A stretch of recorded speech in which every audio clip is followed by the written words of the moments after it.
அத்திரிவனம் அத்திரிவனம் சொல்வார்கள். இந்த வனத்திலே வாழக்கூடிய பேர் அத்திரி முனிவர்.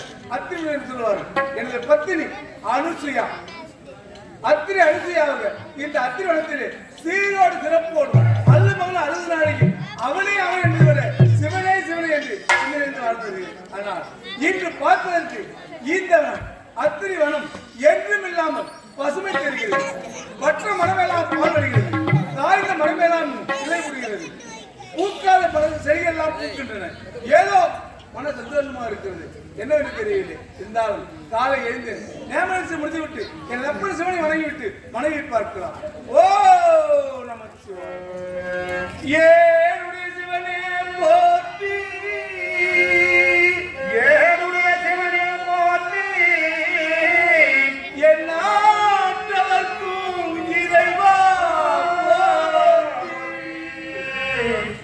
காருடைய சுடலை அணிந்தாய் போற்றி, சுடுகாருடைய சுடலை அணிந்தாய் போற்றி, கைலை மலையானே போற்றி போற்றி.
எனது பெயரோ அனுசியா தேவி. அனுசியா தேவி, அனுசியா தேவி திருப்பங்கள். என்னதான் பெண்களுக்கு பிறகு விட்ட போதுமா? அச்சம், ஞானம், மதம், பயப்பு போன்றவர்கள் கடமை, கண்ணியம், கட்டுப்பாட்டு கொடையும் கடைப்பிடித்து கணவனுக்கு பெண் தூங்கி முன்னெடுத்து தன் வேலைகள் சரியோடு செய்பவர்கள் தான் சிறந்த பெண்கள் என்று உலகத்தில் போற்றப்படும். நானும் வந்து சுவாமியை பார்த்து கொண்டோம். போகலாமா? ராகவனி ரமணா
அனுசையா, ஒரு நேரத்திலே நாரத மகர்ஷி வந்தார்.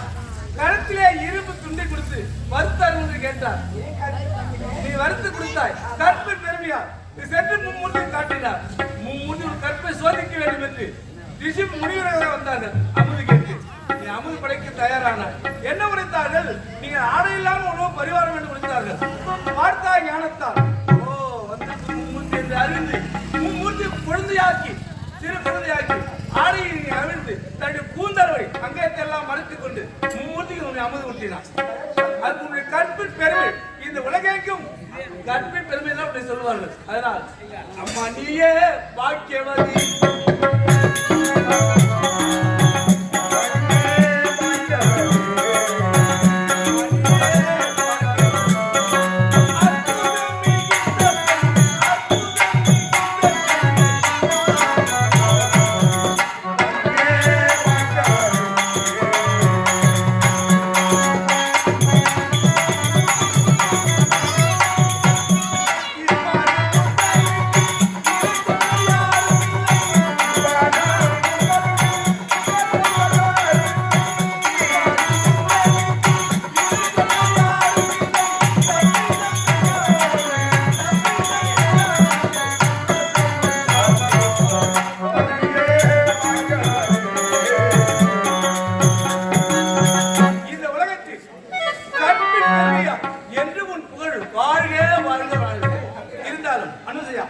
இந்த நாளை விட இன்று நம்ம வளர்த்து பார்க்கின்ற பொழுது பூக்கால் நிலவெல்லாம் பூக்கிறது, தாய்க்கால் நிலவெல்லாம் காய்க்கிறது, பட்டு வந்தாலும் பால் அடிக்கிறது. ஏதோ நம்ம வந்து சரி நல்ல நிலைக்கு போகிறது. சேர்த்து யார் ஒரு ஏற்பாடு பண்ணுமா இருக்கலாம். அப்படி புறப்படுவான். அழகே பிரம்மனிடம் கொடுக்க போயிருந்தே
Thank you.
என்ற எழுத்தும் சதி என்ற எழுத்தும் ஒரு மனித வாழ்க்கையில விளையாட ஆரம்பித்து விட்டால் அது மனிதனாக இருந்தாலும் கடவுளாக இருந்தாலும் மாற்றி அமைக்க முடியாது. ஏன் தெரியுமா? விதியை வென்றவர் உலகத்தில் யாருமே கிடையாது. விதியின் வழியே மதி சென்று கொண்டிருக்கு இல்லையா? ஆனா இருந்தாலும் நான் யார் தெரியுமா? அவனை பார்த்தால் தேசம் அங்கம் வங்கம் கலிங்கம் புகிலுகம் மங்காளம் மருதம் மச்சம் மராட்டம் விராட்டம் கராட்டம் கன்னிடம் கன்னடம் காம்புரம் கலிம்பம் குருகம் குஞ்சரம் கேகயம் கேரளம் கொங்கணம் சபிதம் சிந்து சிங்களம் சீரம் சுரம் சூரசேரம் ஓட்டம் மகதம் புகழம் ஆலவம் சாலவம் ராசம் நேபாளம் பாஞ்சாலம் இப்படி சொல்லப்பட்ட அவளை 56 தேசங்கள். இந்த அவளை 56 தேசத்திலே மாடு கட்டி போரடித்தால் மாலாது சென்னரென்று யானை கட்டி போரடிக்கும் அழகான அயோத்தியமா நகரம் என்னுடைய நாடு. அயோத்தியமா நகரத்தை சிறு சிறப்போடு வாழ்ந்தவர் யார் தெரியுமா? சொல் மாறாத சூரியமான பரம்பரைகள் பரம்பரை. என்னும் பரம்பரையிலே சூரியனுக்கோ 4 மனைவி, சங்கை, ராகினி, சாயா, உஷா தேவி என்று சொல்லப்பட்ட 4 மனைவி சூரியனுக்கு. அந்த 4 மனைவிகளிலே முதல் மனைவி வாய்க்கப்பட்ட சங்கைக்கும் சூரியனுக்கும் பிறந்தவன் வைசூதரன். வைசூதரன் கட்டுவாங்க மகன் வித்திரன், வித்திரன் மகன் உபலட்சன், உபலட்சன் மகன் பிரதாசுவன், பிரதாசுவன் பிரபோதி, பிரபோதி மகன் அரிச்சவரன், அரிச்சவன் மகன் நிகும்பன், நிகும்பன் மகன் சம்புவாச்சகன், சம்புவாச்சகன் மகன் மந்ததாதா, மந்ததாதா மகன் திருசங்கு, திருசங்கு மகன் ஹரிச்சந்திரன், ஹரிச்சந்திரன் மகன் லோகிதாசன், லோகிதாசன் மகன் துந்தன், துந்தன் மகன் விஜயன், விஜயன் மகன் பாகராஜன், பாகராஜன் மகன் அதிரதன், அதிரத சக்கரவர்த்தி திருக்குமாரின் தந்தை தசரத சக்கரவர்த்தி. அப்படி என் தந்தை தசரத சக்கரவர்த்திக்கு கௌசல்யா, கைகை, சுபத்ரா 3 பெண்ணை திருமணம் செய்து 60 ஆண்டு காலம் பிள்ளையே இல்லாமல் இருந்து குழந்தை வாக்கியம் பெற வேண்டும் பொருட்டாக குலமுறா வைக்கப்பட்ட மாமனர் வசிஷ்டர் கலைக்கோட்டு முனிவர் ஆலோசனை கேட்டு புத்திரகாமேசியாகம் செய்தார் என் தந்தை. அப்படி புத்திரகாமேசியாகம் செய்து அந்த யாகத்திலே ஒரு பூதம் தோன்றி கொண்டு வந்து கொடுத்தது பொருட்கின்ற தேவ பாயாசம்.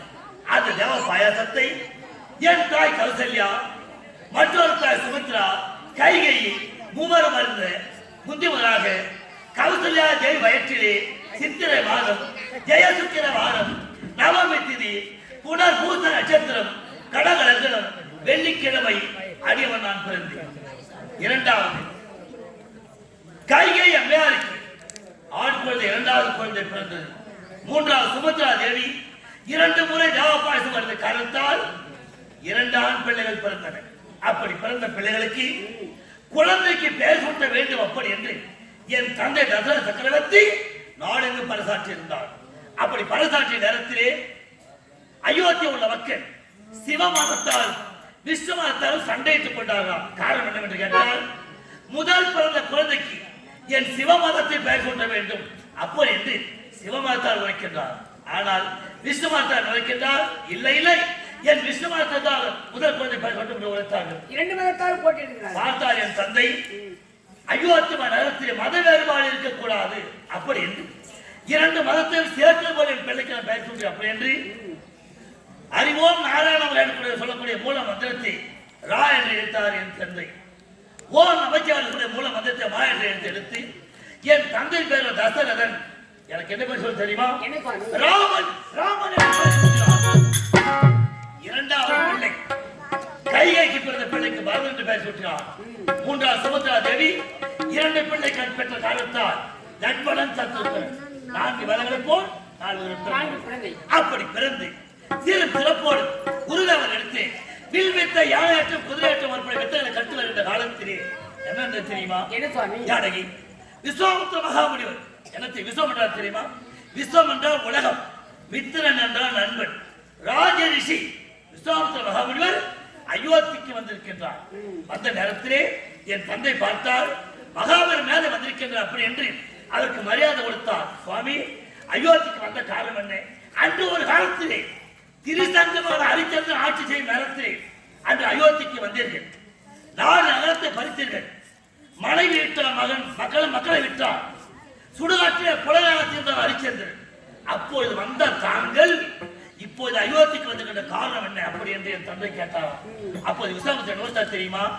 தசரதா, 60 ஆண்டு காலமாக நாடு நலம்பெற நல்லாட்சி வளர்ந்துட வாங்க மும்மாரி மழைப்பது சென்னர்கள் செய்தோங்கிட பெரிய யாகம் ஒன்று செய்கின்றேன். அந்த யாகத்தை தாட்டகை என்று சொல்லக்கூடிய அரைக்காரர்கள் சிறிது கழித்து யாகத்தை அளிக்கின்றால் அந்த வேள்வியை காக்க மகன் ராமனை அனுப்ப வேண்டும் என்று வருத்தாரா விஸ்வாமித்திர மகாமுனிவர். அதை கேட்ட தந்தை என்ன வருத்தார்? சுவாமி, ராமனுடைய சின்ன சிறு பிள்ளை, தாட்டையை கொல்லக்கூடிய பலமானம் கிடையாது. அதனால் நான் வருகிறேன் வேள்வியை காக்க என்று உரைத்தார் என் தந்தை தசரத சக்கரவர்த்தி. இதை கேட்டால் யார் தெரியுமா? வசிஷ்டர் இருந்தார், குலகுரு வசிஷ்டர் இருந்தார். தசரதா, வேள்வி காக்க உகந்தவன் ராமன் ஒருவனே அப்படி என்று உரைத்தாராம். குருவின் வார்த்தை கேட்டு என்னையும் என் தம்பி லட்சுமணனையும் அனுப்பி வைத்தார் கௌசிக மகாமுனிவர் வேள்வியை காப்பதற்காக. யாராக நிற்கின்றோம்? கானகம் சென்றோம். கானகத்திலே என்ன பிரச்சனை தெரியுமா? பார்த்தார் கௌசிக மகாமுனிவர், ராமா, மலை போன்ற உருவம் தாட்டைக்கு வருவாள், நான் நிச்சயம் அமர்ந்து விடுவேன். அவளால் உன் உயிருக்கு ஏதாவது ஆபத்து என்று ஏற்பட்டு விட்டால் என்னால் உன்னை காப்பாற்ற முடியாது. அதனால் இறந்தவரை உயிரிழக்கூடிய மா அதிபலா மந்திரம், அந்த மந்திரத்தை அவர் சொல்லிக் கொடுத்தால் கௌசிக மகாமுனிவர் மந்திரத்தை செல்வம் கொண்டு என்ன கேட்ட தெரியுமா? சுவாமி, என்னாலும் தவத்தை செய்து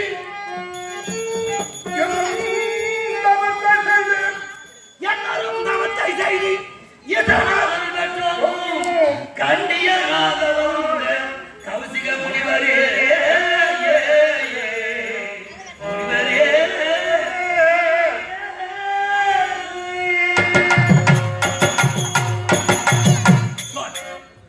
நான் ஒரு ஆண்மகன் வில்வித்தை கற்று முந்துமதாக தாட்டையை கொல்ல வேண்டும் உரைக்கின்றாயே, பெண்ணதை கொல்ல போனால்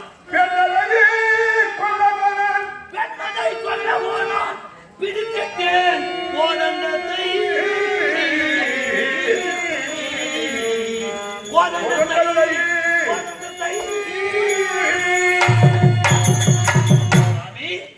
ஒரு ஆண்மகனாக பிறந்தவன் முந்துமனாக பாலப்பிரயோகம் செய்யும் நேரத்திலே ஒரு பெண்ணை கொள்ளலாமா என்று கேட்டேன். அவர் என்ன விட்டா தெரியுமா? ராமா, உருவத்திலே அவள் பெண், ஆனால் அரக்க வம்சத்தை பிறந்த இலக்கத்தை பார்க்க கூடாது அப்படி என்று உரைத்தார். அப்படி தவத்தை வந்து விட்டார் கௌசிக மகாமுனிவர். வேள்வியை வளம் வந்து கொண்டே இருந்தோம் நான் தம்பி லட்சுமணன். அந்த நேரத்தை மலை போன்ற உருவம் தாட்டை ஓடி வந்தால் விடுத்திய பானத்தை தாட்டக சம்காரத்தை முடித்து முடித்த நேரத்திலே தாட்டையுடைய பிள்ளை மாரிசன் சுபாகு இருவரும் ஓடி வந்தார்கள். விடுத்திய பானத்தை சுபாக கொண்டு குவித்து மாரிசன் கணக்கு தப்பி ஓடினான். தாட்டக சம்காரம் முடிந்து விட்டது. நேரம் எங்க வந்து தெரியுமா? மிதிலமா நகரம் புறப்பட்டோம். அப்படி வரும் நேரத்திலே ஒரு கருங்கல்லின் மீது என்னுடைய பாதம் பட்டு விட்டது. என் பாதம் பட்டதும் கல்லாக இருந்தவன் ஒரு பெண்ணாக மாறிவிட்டான். நான் யார் என்று கேட்டேன். அவர் என்ன ஒருத்தர் தெரியுமா? ஜானகி, கௌதம மகாவுடைய மனைவி அகலிகை என் பெயர். ஆனால் ஒரு காலத்தில் தெய்வந்த தேவ பட்டத்தை பெற்று வளம் வருகின்ற நேரத்தில் என் மீது மோகம் கொண்டான். ஆனால் அவன் ஆசைக்கு இணங்க மறுத்தேன். அவன் என்ன செய்தான் தெரியுமா? என்னுடைய கணவன் கௌதம மகாவுடைய உருவம் கொண்டு நேராக ஓடி வந்தான். என்னுடைய கணவன் என்ன செய்தார்? பொழுது புலர்ந்தால் கங்கைக்கு சென்று நீராடுவது வழக்கம். சேவலாக உருமாறினான். பொழுது புலரவில்லை. சேவலாக உருவாரி கூறிய காரணத்தால் பொழுது விடுந்து அப்படி என்று என் கணவர் சென்று விட்டார் கங்கைக்கு நீராட. அங்கு சென்று பார்த்தால் கங்காதேவி உறங்கிக் கொண்டிருக்கின்றார். கங்காதேவி உறங்குகின்றாளே, என்ன காரணம் என்று ஞானத்தால் பார்த்தார் கௌதம மகாமுனிவர். அப்படி பார்த்த நேரத்திலே தெய்வந்தாய் காரியம் செய்கிறார் அப்படி என்று பரவசாலைக்கு வருவதற்கு முன்பாக கௌதம மகாமுனிவர் உருமாறி அகலிகை பாவம் செய்து விட்டார் தெய்வந்திரன். அப்படி பார்த்து ஓடிய நேரத்திலே வந்தார் கௌதம மகாமுனிவர். தெய்வந்திரா நில் அப்படி உரைத்தார். உரைத்த நேரத்திலே ஒரு பூனையாக ஒரு மாதிரி சென்றான் தெய்வந்திரன். தெய்வந்திரா, ஒரு யோனிக்கு ஆசைப்பட்டு என் மனைவியை பாவம் செய்த காரணத்தால் உன் உடம்பெல்லாம் யோனியாக பாவம் இப்படி அப்படி சாபத்தை கொடுத்தார் தெய்வந்திரனுக்கு. பார்த்தார் தெய்வந்திரன், சுவாமி, என் உடம்பெல்லாம் யோனியாகி விட்டது, பார்ப்பவர் எல்லாம் என் நகைப்பார் அப்படி என்று கேட்க, உனது கண்ணுக்கு மட்டும் யோனியாக தெரியும், பார்ப்பவர் கண்ணுக்கு 1000 கண்ணாக தெரியும் என்று 1000 கண்ணு விளைவித்தார். பிறகு மனைவி அழைத்தார், ஏ பெண்ணே, நம்மை தொடக்கூடியவன் கணவன் என்றும் மாற்று ஆடவன் என்றும் தெரியாமல் நீ கல் போல் அவனுக்கு சுகம் கொடுத்த காரணத்தால் நீ கல்லாக போக வேண்டும் பிடி சாப்பிட்டு அப்படி சாப்பிட்டு கொடுத்தார் கௌதம கௌதம சுவாமி கருங்களாக போன சாபத்தை கொடுத்து விட்டு இந்த சாபம் எப்படி விமோச்சம் ஆவது என்று கேட்க நாராயணன் ராவணாக அவதரித்து இருக்க போகின்றார். ராமன் பாதம் பட்டதும் நீ சுய உருவை பெறுவாய் என்று வளர்த்தாலும் கௌதம என் கால் அடிப்பட்டது கல்லாக பெண்ணாக மாறினால் சாபத்தை மாற்றினேன். அவளை அனுப்பி வச்ச கௌதமகாரிக்கு மனைவியாக. அதை விட்டு என்ன தெரியுமா? விதமான நகரம் வந்தேன். எதற்காக தெரியுமா? ஜனக நாட்டிலே சீதாதேவிக்கு சுய நாட்டுக்கு நான் ஜனக மகாராஜன் அப்படி விழித்தார். அதை கேட்ட மாத்திரத்தே கௌசிகர் முன் சென்றார். அதன் பின்னே நான் வந்தேன். அடாரி மாளிகையில் இருந்து ஒரு மல்லிகை மொட்டாளி என் அப்ப என்ன செய்தேன்? இந்த மல்லிகை மொட்டை எங்கு வந்தது என்று பார்த்தேன். ஆனா உன்னை நான் பார்த்தேன். கண்ணோடு நோக்கினோம், காதல் உருவாக்கினோம். அன்னையும் நோக்கினால் அண்ணனும் நோக்கினோம். ஆமா, மனந்தா இவளை மறக்க வேண்டும் அப்படி என்று ஓடி வந்தேன். ஜானகி கண்மணியும் தன்மையுள்ள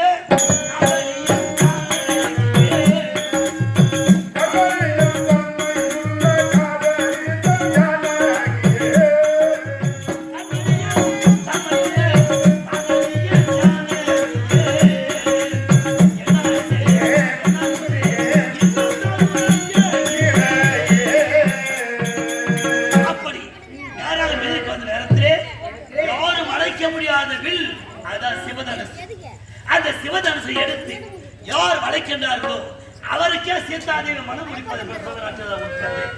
அந்த நேரத்திலே ராஜராஜர்கள் எல்லோரும் வந்தார்கள். வில்லை எடுத்தார்கள். வில்லை எடுக்க முடியவில்லை. நான் என்ன செய்தேன்? ஓடி வந்தேன். இடது காலத்தால் வில்லை எடுத்தேன். நான் ஏற்றினேன். வில்லானது ஓடி விட்டது. நீ என்ன செய்தால்?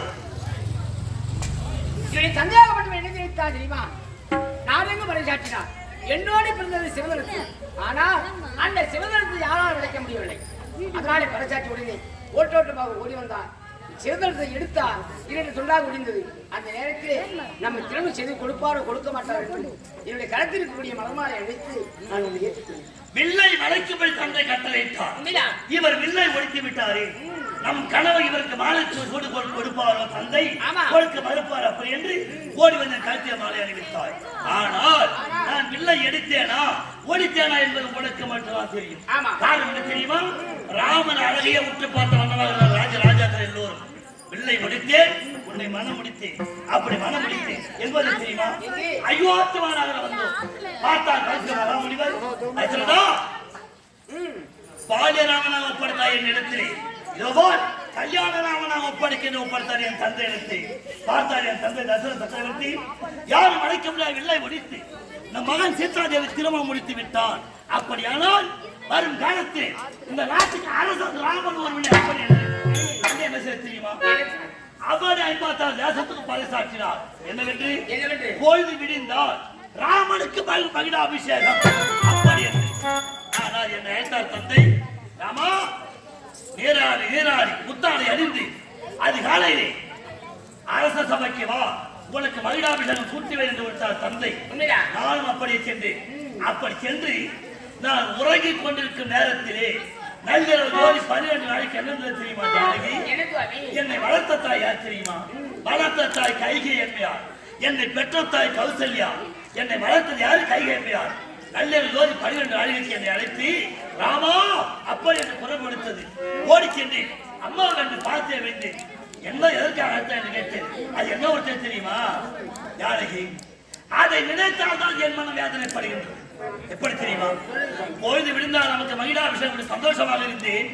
ஆனா என்னை வளர்த்த ஜோதி 12 நாளைக்கு என்னை அழைத்து என்ன ஒருத்தர் தெரியுமா ஜானகி? ஆழி சூழ் உலகம் எல்லாம் ஆழி சூழ் உலகம் எல்லாம் பரதனே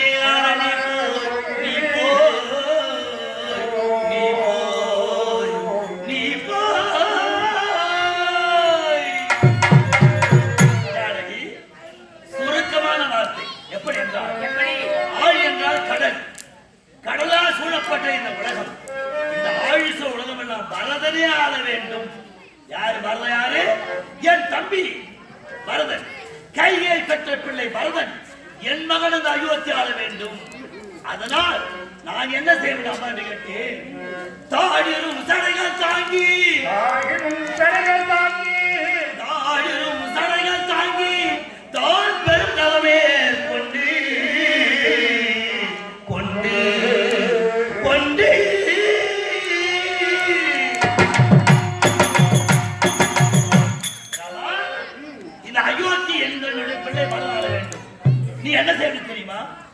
விலை மதிக்க முடியாத பட்டாடை எல்லாம் அணிந்திருக்கின்றாயே, ஆமா. இந்த ஆபரணங்கள் எல்லாம் அகற்றி கழற்றி வைத்துவிட்டு காவியாடை அணிந்து ஜடாமுடி தரித்து பூவிழும் தானுவெள்ளி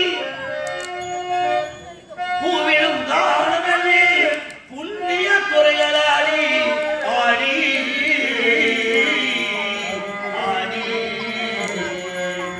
7 ஆண்டில் வனம், அதாவது ஜானகி 14 ஆண்டு காலம் காணாம போறாமா என்று உரைத்தால் நம் பிள்ளை வாய்ப்பு அப்படி என்று 7 ஆண்டில் வனம் எம்பிவா என்றார் தந்தை. ஏழு நாட்டு வனம் எம்பிவா என்றார் தந்தை. 14 ஆண்டு ராமா நீ காணகம் போ அப்படி நான் சொல்லவில்லை. உன் தந்தை உரைத்தார் என்று உரைத்தது என்னை வளர்த்ததாய் கைகை என்றார். நான் என்ன உரைத்தது தெரியுமா? நான் செய்த பாக்கியமே பாக்கியம். என் தம்பி அயோத்தியால வேண்டும் பரதன் இந்த ராமன் காணம் செல்ல வேண்டும் அம்மா, அவ்வளவுதானே அம்மா. என்னை பெற்ற தாய் உரைத்தார் என்ன, என்னை 10 மாதம் சுமந்து பெற்ற தாயா தெரியுமா?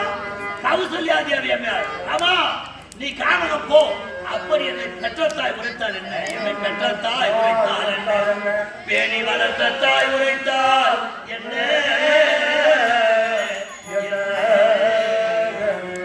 சிற்றன்னையால் தேவி கையை மாதே மாதே.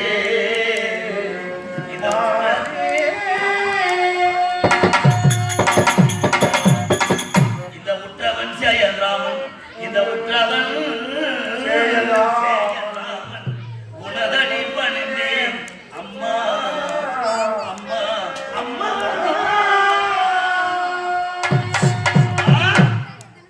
காணகம் போ ராமான் என்னை பெற்ற தாய் உரைத்தார் என்ன, என்னை வளர்த்த தாய் நீ உரைத்தார் என்ன, அப்படி என்று நான் என்ன செய்தேன்? ஆபரணங்கள் அகற்றி வைத்துவிட்டு காவியாடை அணிந்து ஜடாமுடி தரித்து யாரால் என்பது தெரியுமா? காலம் முழுவதும் உன்னை காப்பாற்றினேன் என்று கைப்பிடித்தேன் ஜானகி.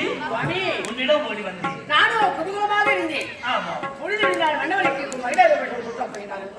நான் ராணியாக ஆக வேண்டும் அப்படி என்று நான் குதூகலமாக இருக்கிறேன். பெண்களுக்கு எல்லா பெண்களும் ஆசைதான். ஏன்னா நம்முடைய கணவன் அரசாக போகின்றார். சுவாமி என்ன ராஜே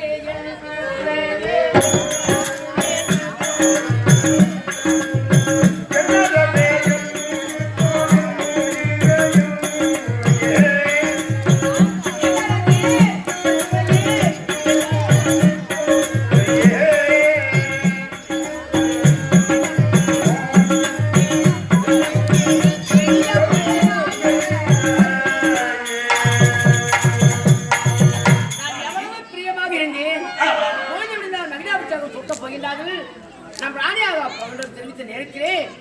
தவக்கோலத்தோடு வந்து சுவாமி அதற்கு என்ன தெரிவித்தீர்கள்? நாட்டை ஆளக்கூடிய நீங்கள் எதற்காக அந்த காவியாடை அணிந்து ஜடாமுடி தரித்து வந்திருக்கின்றாயே, காரணம் என்ன அப்படி என்னை கேட்டாய். நான் என்ன தெரியுமா? யாரையே சுந்தரியே உங்கள் சுவாமி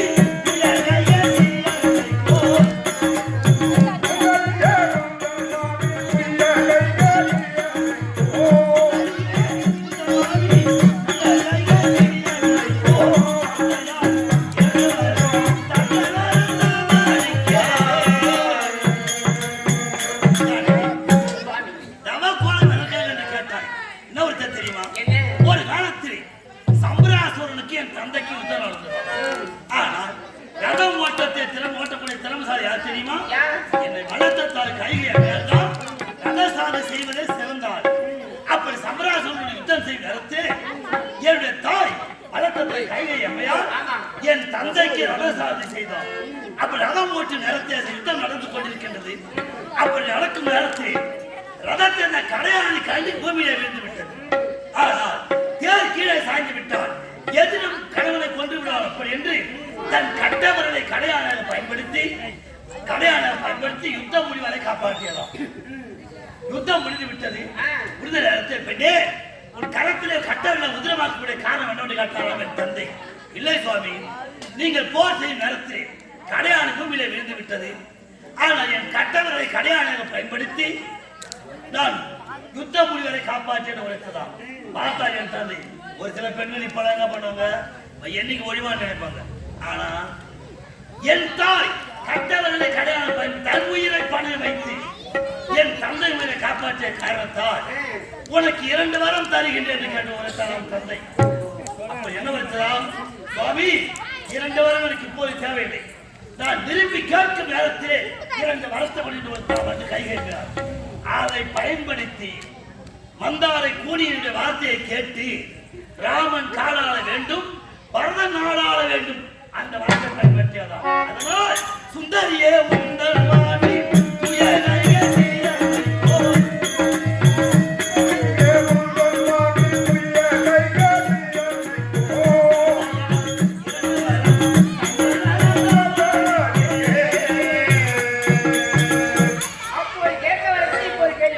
அந்த வரத்தின் பிரகாரம் நான் காணகம் போறேன்னு சொன்னேன்.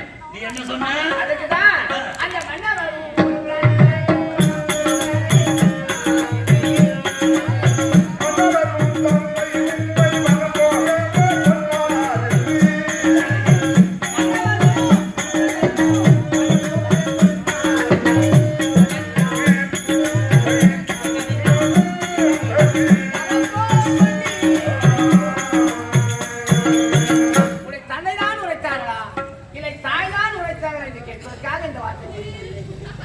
நான் காணகம் புறப்பட்டேன்.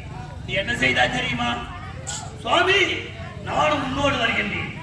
கணவன் இருக்கும் இடமா அயோத்தி, நீங்கள் இருக்கும் இடம்தான் எனக்கு அயோத்தி. நான் வேண்டும் என்று ஒரு அழைத்தேனா? இல்லை. நான் என்ன ஒன்று தெரியுமா? என்ன வேண்டுதா? ஜானகி குமரலிலே சூழ வைதேகி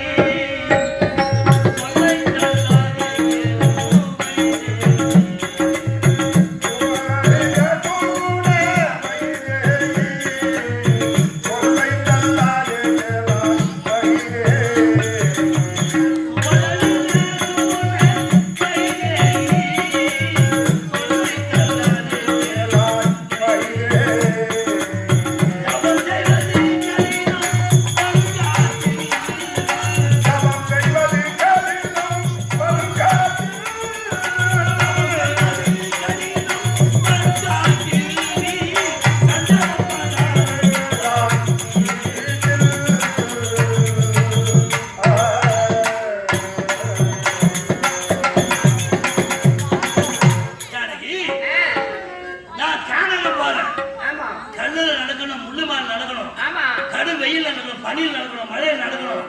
நீ வர வேணாம் இல்லையா? அப்படி என்ன சொன்ன? என்ன செய்த? இன்பமோ துன்பமோ எது வந்தாலும் இவங்களை சேர்ந்ததுதானே, பங்கெடுப்பதானே மனைவி. இன்பத்தை துன்பத்தை பகிர்ந்து கொள்ளக்கூடிய மனைவி. அதனால் நான் சும்மா இருந்தேனா? காற்று மழை குளிர் கடும் வெயிலாலே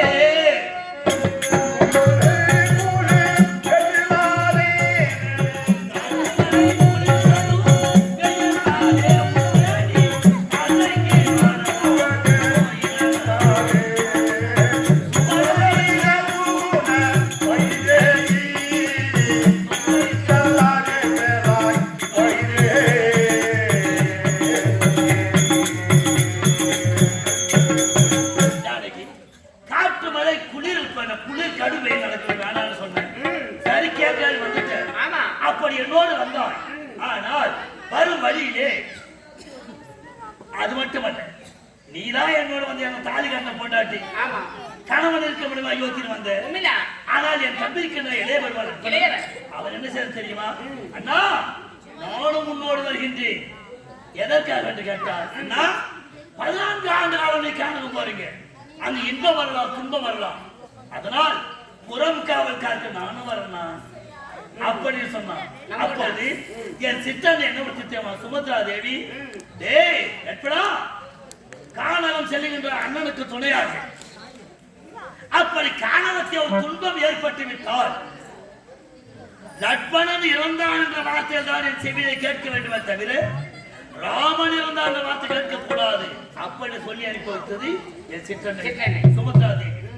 அப்படி மூவருமாக வந்தோம், குகனை சந்தித்தோம். அவனை ஒரு தம்பியாக ஏற்றுக்கூடிய 4 தம்பியாக இல்லையா?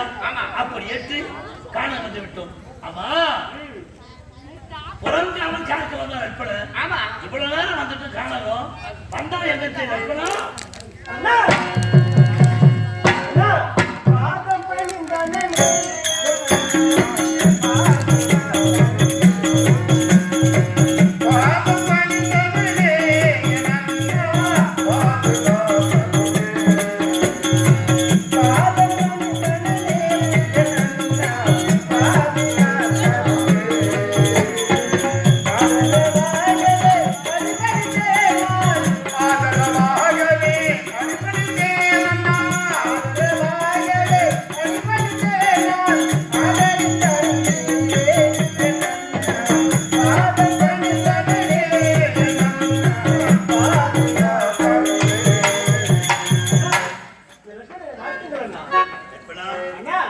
வானகம் வையகம் உள்ளவரை நீண்ட ஆயிலும் நிறந்த செல்வத்தோடு என்றும் என்னை விட்டு பிரியாமல் சிறும் சிறப்போடு வாழ வேண்டும் எழுதிரு உங்கள் குரலுரையை தாங்கள் யார் எப்படிப்பட்டவர் அதாவது நீதி என்னும் செங்கோலை கரத்திலே ஏந்தி சாந்தம் என்னும் சிம்மாசனத்திலே அமர்ந்து மகுடம் தரித்து இந்த அயோத்தி வானகரை சீரும் சிறப்போடு ஆசிரியர்களுடைய தாங்கள் இப்படி கல்லிலும் மொழியிலும் காற்றிலும் மேற்றிலும் கஷ்டப்படுவதை பார்த்து என் உடன் வேதனை அடைகிறதுனா இதனால் யார் யாரால் நேர்ந்தது தெரியுமா அண்ணா இதெல்லாம் அந்த பரதனால் நேர்ந்தது அவனை விடமாட்டேன் அண்ணா அண்ணா விடுவன அந்த பயிலை மற்ற பயிலை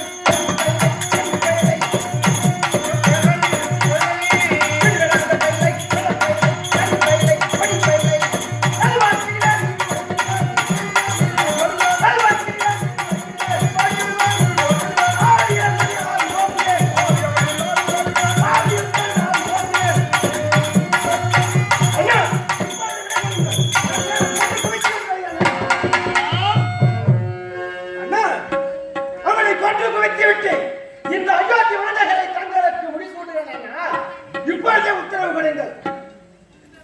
வாழ் தேவையில்லைன்னா உங்கள் வாய் சொல் மட்டும் இருந்தால் போதும். அயோத்திக்கு செல்கின்றேன், பரதனை கொள்ளுகின்றேன். அயோத்தி எனக்கு முடிசூட்ட போதும். தங்களுக்கு முடிசூட்டுகிறேன், அவனை கொண்டு குவித்து விட்டேன். எப்படா அண்ணா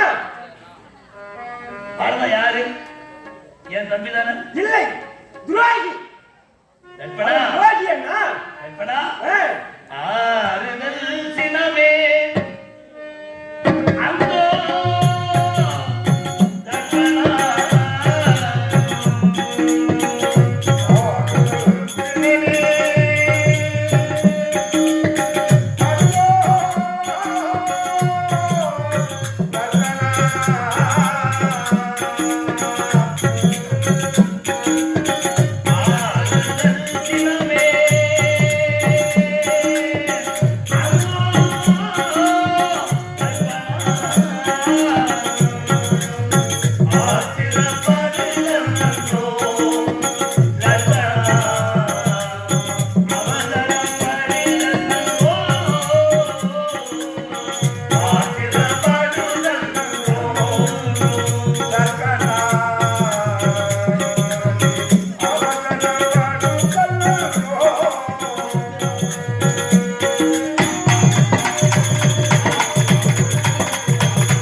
வெந்நீரில் என்ன வருகின்றது?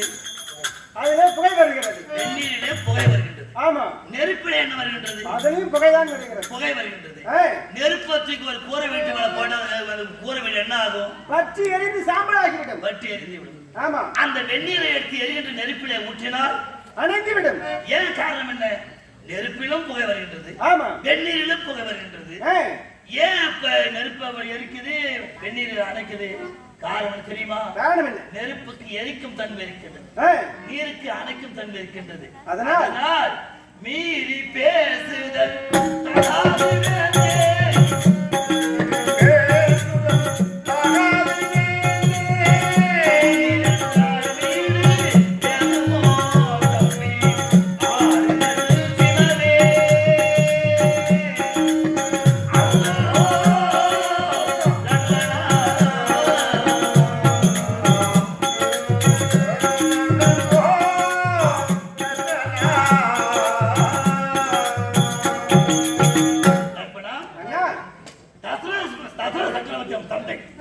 அதற்கு எத்தனை பிள்ளை?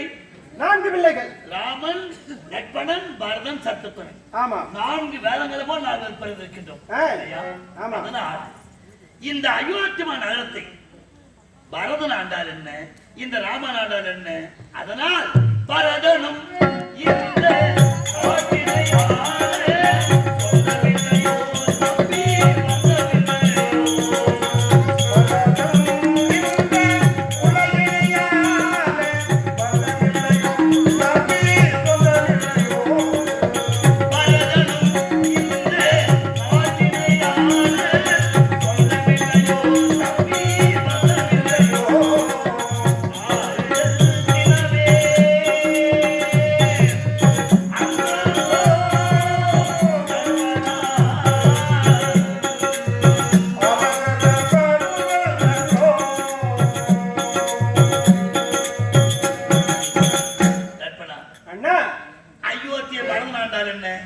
இந்த ராமன் ஆண்டால் என்ன? உனக்கு இருவரும் அண்ணன் தானே.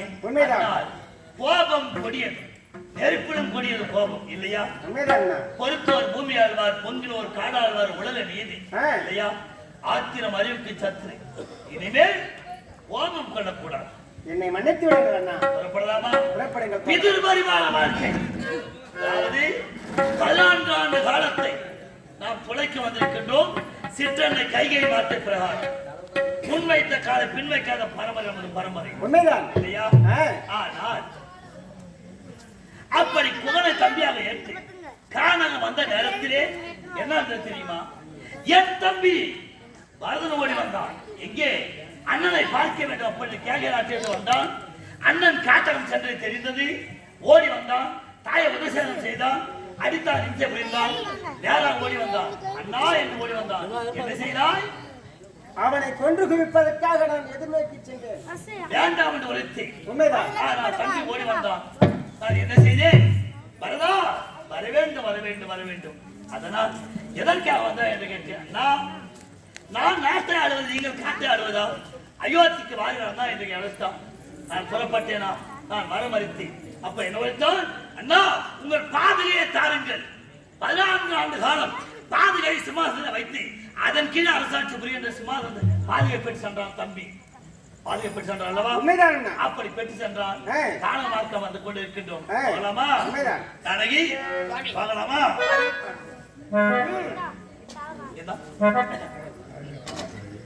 அழகு அலங்காரி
இந்த இருள் சூழ்ந்த கானகத்திலே கொடிய விலங்குகள் சஞ்சரிக்கூடிய காட்டிலே ஓம் நம சிவாய நமஹ என்று சொல்லக்கூடிய ரீங்கார வாசி செவியை தொலைக்கின்ற பார்த்தாயா?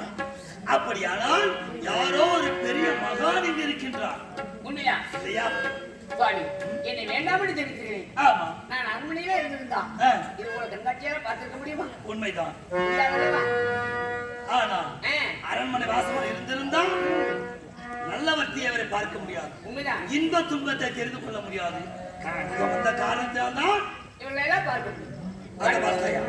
ஓம் என்ற ரிங்கார ஓசை செவியை தொலைக்கின்ற பார்த்தாயா? அறிவியல் பார்க்கலாம்.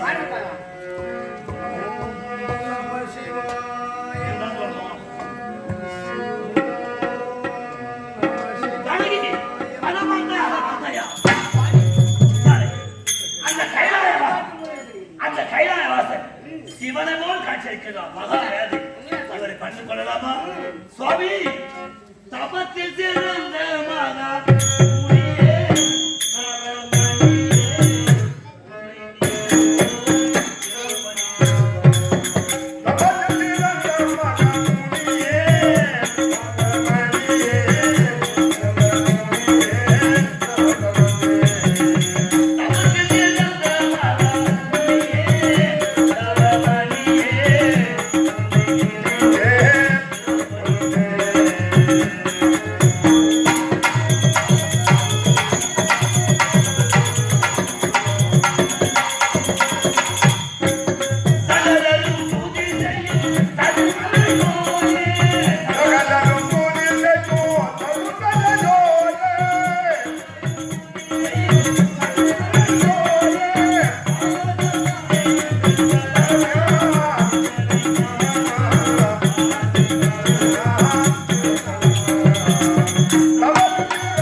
புதல்வன் ராமன், மனைவி சீதா, தம்பி லட்சுமண் மூவரும் பல்லாயிரம் நமஸ்காரம். ராமா, உங்களை பார்த்தவுடனே மனதில் இனம் புரியாத உணர்வு, இனம் புரியாத பாசம், பெருந்தன்மை.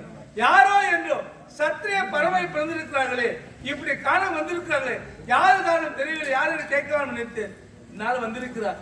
என்னை ஒரு போட்டாக பகிர்ந்திருக்கிறார். ராமா, வாழ்குவாயப்பா.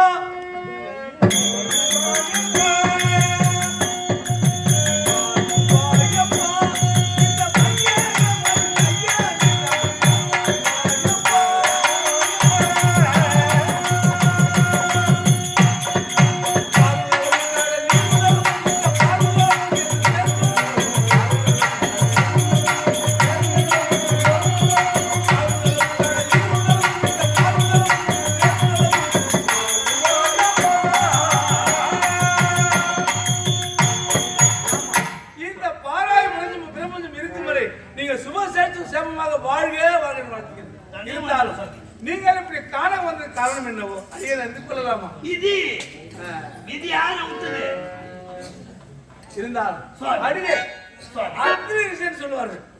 தங்கள் யார் என்று தெரிந்து கொள்ளலாம். ஆமா, அத்திரி ரிஷி, அத்திரி வனம் என்று சொல்வார்கள். இந்த வனத்தின் பெயர் அத்திரி வனம், அத்திரி மகாமுனி வனம். ஆம், தங்கள் பெயர் அத்திரி மகாமுனி. ஆமா, அருகே உள்ள என் பத்தினி அனுசுயா. அனுசுயா? ஆம். ஓயப்பா, ஜானகி அனுசுயா தேவி கேள்விப்பட்டிருக்கின்றாயா? நான் படித்திருக்கிறேன். ஆனால் நீ சென்று கற்பின் மகிமை என்னோடு சேர்த்து கொண்டு வா. நான் வாதார் போட்டு அனுசுயா லட்சுமணா, அண்ணா, அனுசுயா தேவி யார் தெரியுமா? ஒரு காலத்திலே திருலோக சஞ்சாரி நாரத மகாமுனிவர் என்ன செய்தார் தெரியுமா? என்ன செய்தார்? இரும்பு துண்டை எடுத்துக்கொண்டு நேராக சத்திய உலகம் சென்றார். சத்திய உலகத்தில் யார் தெரியுமா? கலைவாணி. கலைவாணியிடம் சென்று இந்த இரும்பு துண்டை கற்பின் மகிமையால் கடலையாக வளர்த்து கொண்டு கேட்டான். கலைவாணி என்னால் முடியாது என்று நிலநடுத்தி விட்டது கலைவாணி. நேராக வைகுந்தம் சென்றான். வைகுந்தத்தில் நாராயணனுடைய மனைவி லட்சுமி தேவியிடம் சென்று கற்பின் மகிமையால் இந்த இரும்பு துண்டை கடலையாக வளர்த்து கொண்டு என்று கேட்டான். முடியாது என்று உரைத்து விட்டது. நேராக வைகுந்த கைலாயம் சென்றான். கைலாயத்தை தெரியுமா? உமா மகேஸ்வரி பாட்டி இந்த இரும்பு துண்டை கடலையாக வளர்த்து கொண்டு கேட்டான். கொடுக்க மறுத்து விட்டார்கள். மும்மூர்த்தி மனிதனால் முடியாத காரியத்தை சென்றான். இருக்கின்றார் அத்திய மகாமுனிவர். மனித அனுசாதேவி அம்மையார் சென்று, அம்மா உன் கற்பின் மகிமையால் இந்த இரும்பு துண்டை கடலையாக வளர்த்து கொண்டு என்று கேட்டான். அந்த அம்மையார் கற்பின் மகிமையால் இரும்பு துண்டை கடலையாக வளர்த்து கொடுத்தது. வறுத்து கொடுத்த கடலை அவன் சும்மா எடுத்துக்க கூடாதா? நேரம் என்ன தெரியுமா? நேரனுக்கு சத்தியலோகம் கைலாயம் வைகுந்தம் சென்றான். எங்கெல்லாம் புத்தன் பத்திரி கிடையாது. பத்திரி தெய்வம் யார் என்றால் அது மகாமுனிவர் அத்திரி மகனுடைய மனைவி அனுசியாதான் பத்திரி என்று உரைத்தார். உங்களால் முடியாத காரியத்தை ஒரு பூ உலக பெண் செய்து கொடுத்த உரைத்த நேரத்திலே கோபம் வந்து வேண்டும் என்று மும்மூர்த்திகள் ஓடி வந்தார்கள். ஓடியது என்ன செய்ய தெரியுமா? என்ன செய்தார்கள்? சன்னியாசியாக உருமாறி வந்தார்கள். அன்னதானம் வேண்டும் என்று கேட்டார்கள். அந்த அம்மா அன்னதானம் கொண்டு வரும் நேரத்திலே இப்படி ஆடையோடு அன்னதானம் தேவையில்லை, நிர்வாண பிச்சை அளிக்க வேண்டும் அப்படி என்று கேட்டார்கள் மும்மூர்த்திகளும். அந்த அம்மையார் பார்த்தது வந்திருப்பவர் ஞானத்தால் பார்த்து வந்திருப்பவர் மும்மூர்த்திகளே. அதனால் அப்படி மும்மூர்த்திகளை சேர்த்துக் கொண்டு நிர்வாண பிச்சை எடுத்து வரும் நேரத்திலே மும்மூர்த்திகளை குழந்தையாக்கி விட்டது. மும்மூர்த்திகள் குழந்தையாக தவழ்ந்து கொண்டிருக்கின்றார்கள். அந்த நேரத்தில் பார்த்தா நாரதன் ஓடி சென்றார். மும்மூர்த்திகள் குழந்தையாக்கி விட்டது அனிசாமியான உரைத்த முப்பெரும் தேவமான உரைக்க முப்பெரும் தேவமான ஓடி வந்து இந்த அம்மையாரத்தை காலில் விழுந்து கெஞ்சி தன் கணவனை மீட்டு சென்றார்கள். அப்படி பார்க்க போனால் கலைமகள் அலைமகள் மலைமகள் முப்பெரும் தேவமானை விட கற்பின் சிறுவர்மணி யார் என்றால் இந்த அம்மையார் தான். கற்பின் மகிழ் என்னோடு தெரிந்து கொண்டேன். அப்படியா? அவர் அடையாளமாக எனக்கு பரிசாக எடுத்திருக்கிறார். பரிசா? இந்த காணலுக்கு உனக்கு பரிசா? அது என்ன பரிசு? சூடாமணி. ஓ, சூடிக்கொள்ளாத மணி. ஆமா, அதாவது உடலில் உயிருள்ளவரை ஞாபகம் இருக்க வேண்டும் என்ற கருத்தை கொடுத்து மறக்காமல் வச்சிருக்கிறேன். அப்படியா? மிக்க சந்தோஷம். ராமா சுவாமி சிற்றனை வார்த்தை பிரகாரம் 14 ஆண்டு வனவாசத்தை உரைத்தார். அந்த 14 ஆண்டு காலத்தை எங்கள் ஆசிரமத்தில் கழித்து விடலாமே சுவாமி. பிதிர்மறிவான வாழ்க்கையை துணைக்க வந்திருக்கின்றார். 14 ஆண்டு காலம் நான் ஓரிடம் இருக்க முடியாது. அதனால நான் காரணம் சொல்கிறேன். அப்படி என்றால் ஒரு நாள் எங்க ஆசிரமத்தில் தங்கி ஒருவேளை போதனை உண்டு செல்லலாம் சுவாமி. ஒருவேளை போதனம் அருகின்ற தங்கள் ஆசிரமத்தில். ஆனால் இப்பொழுது அல்ல, 14 ஆண்டு காலத்தை தொலைத்து விட்டு வரும் நேரத்திலே உங்கள் ஆசிரமம் வந்து ஒருவேளை போதனம் அருகிட்டு பிறகு செல்கின்றது. அடுத்து இருப்பது தண்டகாரண்ய வனம். அதை தவிர்த்து சென்றால் பஞ்சவடி என்று சொல்லுவார்கள். அப்படி சென்றுவார் பூரண ஆசிரியர் சென்றுவார்கள். அடுத்ததை காட்டுவான் பள்ளிக்கு போல் நெஞ்சம் கடுத்தை காட்டுவார்கள் சொல்லுவார்கள். உள்ளத்தை இருப்பதை முகத்தை காணலாம். எதையோ கேட்க வர நினைக்கிறேன். ஆனா நீ மயக்கிற காரணம் என்ன? எனக்கு ஒரு சந்தேகம். ஆமா, யாரு? அத்திரி மகாமுனிவர். இவர் வயதானவர் இருக்கிறார்கள். வயோதிகமானதுக்கு பெரிய மனை மகா. அவருடைய மனைவி அனுசியா தேவி இளமை பருவத்தோடு இருக்கிறார்கள். இருவருக்கும் எப்படி சந்தேகம்? பெண்ணா பிறந்து விட்டாலே உடன் பிறப்பது சந்தேகம். ஏன்னா அவரோ வயோதிகமான பணம் போட்டு இருக்கின்றாரு. இந்த அம்மையார் இளம வயதோடு இருக்கின்றாரு. இவர்கள் எப்படி இன்ப சுகத்தை அனுபவிக்கின்றார், எப்படி இவர் கனவு மனையா வாழ்கின்றார் உனக்கு சந்தேகம் இதுதானே? காலகி, நீ நினைப்பது நியாயம்தான். ஆனால் பார்ப்பவர் கண்ணுக்கு மட்டும்தான் கணவன் மனைவி இவர்கள். ஒரு தடாகத்தை தாமரை இருக்கின்றது. ஆனால் தாமரை எதிரே வளர்கின்றது, தண்ணீரில் வளர்கின்றது. அந்த தாமரை இலையே தண்ணீர் பட்டால் தாமரை இலையை ஒட்டுகின்றதா? உருண்டோடுகின்றது. தாமரையும் தண்ணீரும் எப்படி உயிர் வாழ்கின்றதோ அதை போன்ற நட்பு தான் இவருக்கு தவிர இவர்கள் இல்லற வாழ்க்கையே கிடையாது. இல்லையா? பகலம் அமெரிக்கா சொன்ன அடுத்த மனம் தண்டகாரண்ய மனம்.